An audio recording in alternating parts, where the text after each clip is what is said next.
bienvenue à cette série de 4 capsules sur les troubles de la personnalité.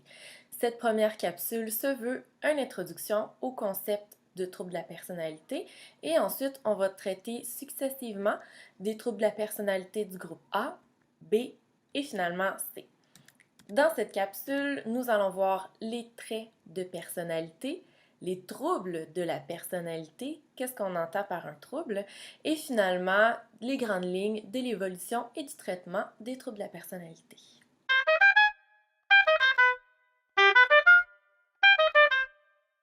Nous avons tous une personnalité distincte qui nous caractérise en tant qu'individu.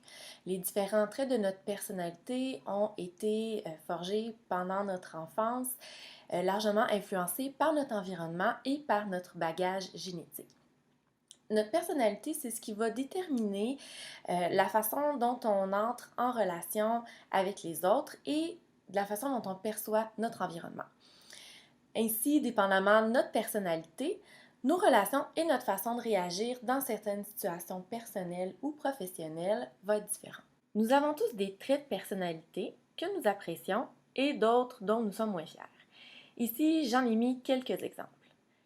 Chacun d'entre nous pourrions indiquer sur le continuum à quel point ces traits de personnalité nous correspondent. Voici 2 exemples.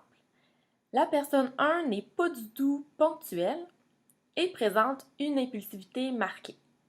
Elle est parfois capable d'ouverture aux autres et éprouve rarement de la difficulté à prendre des décisions possiblement en lien avec son impulsivité. La combinaison de ces traits pourrait faire en sorte qu'il pourrait être difficile pour cette personne de conserver une relation durable ou un travail stable, par exemple. Si on inverse les caractéristiques sur le continuum, on aurait une personne qui est toujours ponctuelle, qui ne fait jamais preuve d'impulsivité, qui démontre une bonne capacité à s'ouvrir aux autres, mais qui a souvent de la difficulté à prendre des décisions. D'emblée, on peut penser que cette deuxième personne est plus susceptible d'établir des liens plus stables et d'avoir des relations généralement plus positives avec son environnement. Autrement dit, c'est la combinaison de l'ensemble de nos traits de personnalité et l'intensité avec laquelle ils sont présents qui détermine la façon dont nous interagissons avec notre entourage.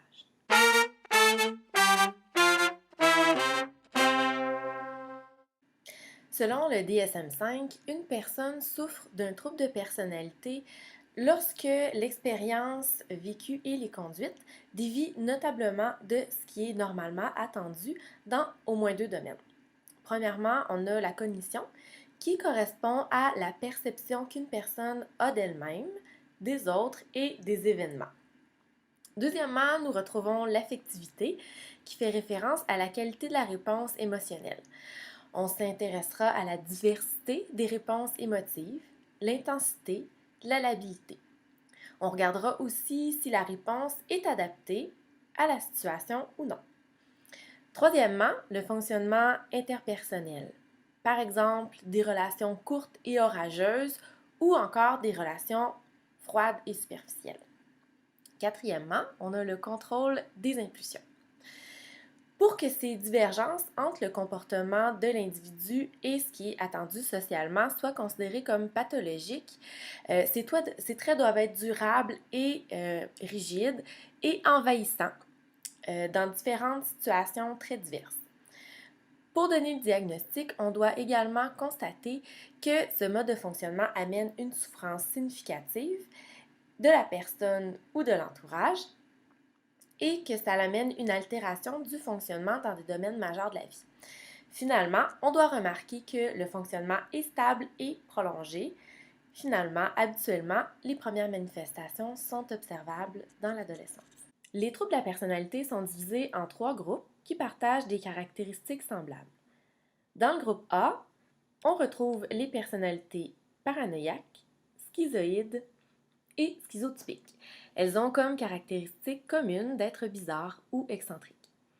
Dans le groupe B, nous retrouvons les personnalités antisociales, borderline ou limite, histrioniques et narcissiques. On les décrit comme théâtrales, émotives et capricieuses. Finalement, le groupe C comprend les personnalités évitantes, dépendantes et obsessionnelles compulsives. Elles partagent comme caractéristique principale d'être anxieuses ou craintives. Notons qu'il n'est pas rare qu'une personne ait une personnalité qui réponde aux critères de plusieurs troubles. Conséquemment, il est possible d'avoir plus d'un diagnostic, par exemple le trouble de la personnalité limite et antisociale. Évidemment, nous verrons chacun de ces troubles en détail dans les prochaines capsules.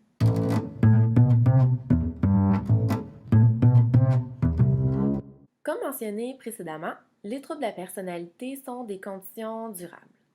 Ainsi, la personne conservera son mode de fonctionnement habituellement sur toute la vie. On remarque que certains troubles de la personnalité ont tendance à s'améliorer ou à s'estomper. Par exemple, les troubles de la personnalité borderline et antisociale, ce qui ne semble pas être le cas pour d'autres, notamment la personnalité schizotypique. Au cours de la vie, les manifestations des troubles de la personnalité peuvent être exacerbées par différents événements, par exemple la perte d'une personne significative ou la perte d'un emploi. Concernant les traitements, il n'y a pas de traitement unique aux troubles de la personnalité. Le traitement sera proposé en fonction des symptômes et de la motivation de la personne à s'investir dans une thérapie. Par exemple, l'impulsivité ou les comportements violents peuvent faire l'objet d'un traitement médicamenteux visant à mieux contrôler les pulsions. Il y a différentes thérapies qui peuvent également être offertes pour favoriser la résolution de problèmes ou la gestion des émotions dans l'objectif d'améliorer les relations interpersonnelles ou le fonctionnement en général. C'est ce qui met fin à cette capsule. Les références sont le DSM-5 et le Fortinage que je vous invite à aller lire au chapitre 15. Bonne étude!